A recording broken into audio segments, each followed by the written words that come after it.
I'm 76 years old, and there's something I need to say out loud because pretending otherwise didn't protect me.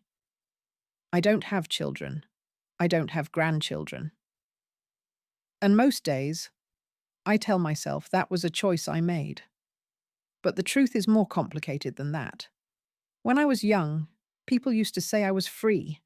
I liked that word. Free sounded better than lonely. Free sounded better than uncertain. In my 20s and 30s, my life was full. Parties, late nights, new faces, new names, music that went on until morning, conversations that felt important at the time. I was never alone. There was always another invitation, another weekend, another someone. People asked me about settling down, about marriage, about kids. I always said the same thing. Not yet. I wasn't saying no, I was saying later. Later, when I was more ready. Later, when I'd lived a little more. Later, when things slowed down. Later felt endless. I watched friends pair off. I went to their weddings. I held their babies. I danced at their anniversaries. And when I went home alone afterward, I told myself I was lucky. No diapers, no arguments, no compromises. I could leave whenever I wanted. I could sleep whenever I wanted. I could reinvent myself as many times as I liked.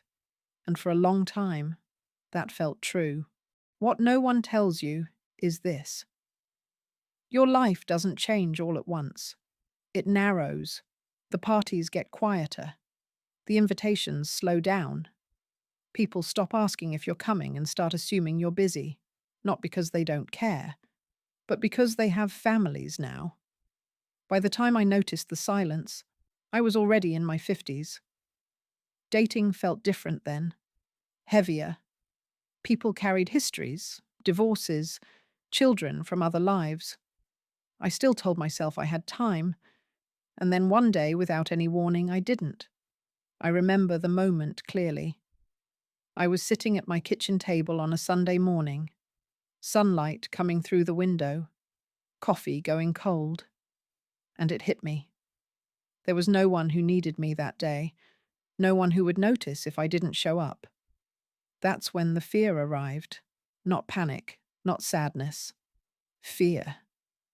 Because I realized something I had avoided my entire life. You don't build a family in a rush. You don't build it when you're ready. You build it slowly, quietly, by choosing the same people again and again. I didn't choose that. I chose experiences. I chose excitement.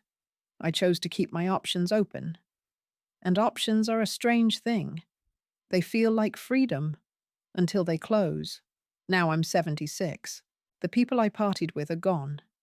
Some moved away. Some passed away. Most are surrounded by children and grandchildren whose names I'm trying to remember.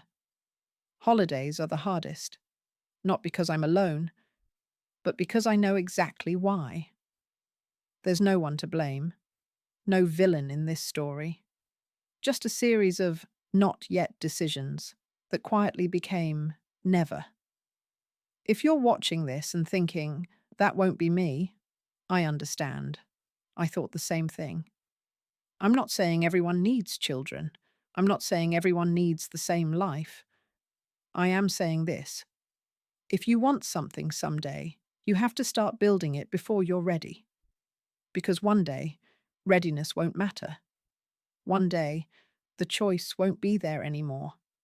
Ask yourself something honestly, not defensively, not sarcastically. Are you postponing something important, or are you quietly avoiding it? Because time doesn't warn you when it's about to take something off the table. It just does. I've had a good life. I really have. But there are moments now, quiet moments, where I would trade every party, every late night, every exciting stranger for one familiar voice in the next room. One person who calls me mom. One person who needs me. If this made you uncomfortable, that's okay. It was uncomfortable for me to live. If someone came to mind while listening to this, don't ignore that. Pay attention to it. And if you're still telling yourself later, just remember, later is how you wake up at 76, wondering when your life made its final decision without you.